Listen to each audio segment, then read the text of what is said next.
Nous sommes le 2 mars et vous êtes sur le JT du Phocéen. Les 3 infos du jour concernent Amin Harit, Matteo Guendouzi et une éventuelle recrue à piocher du côté de l'Olympique lyonnais. L'avenir d'Amin Harit s'inscrit en pointillé. Et oui, le joueur n'est plus sollicité ou très peu par Sampaoli ces 2 derniers mois. Et comme il n'est que prêté par Schalke 04, on s'imagine déjà un avenir ailleurs pour celui qui a été international marocain. Une nouvelle qui n'en est pas vraiment une si l'on suit bien les derniers matchs et dernières prestations où Amin Harit était titulaire, ainsi que les consultations sur le Phocéen où il n'avait pas vraiment la faveur d'une éventuelle prolongation.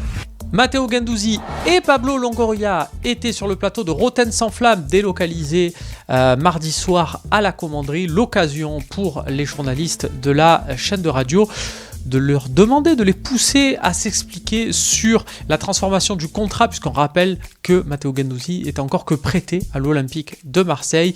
Ils ont confirmé que c'était donc bien un prêt avec une option d'achat quasi obligatoire, vu que c'était le maintien, la condition sine qua non, et que Guendouzi serait derrière Olympien jusqu'en 2025.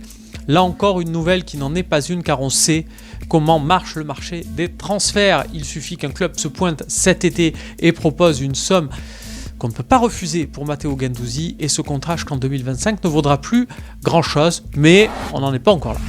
Et si l'OM remplaçait un joueur en fin de contrat, Boubacar Kamara, par un autre joueur en fin de contrat, Jason Denayer du côté de Lyon, l'international belge qui était passé par les équipes de jeunes de Manchester City et qui a prouvé une certaine régularité du côté de Lyon, pourrait donc signer à l'OM. Attention, il y a d'autres clubs sur le dossier, et surtout, il ne faut pas se laisser aveugler juste par le plaisir de shipper un joueur à Lyon.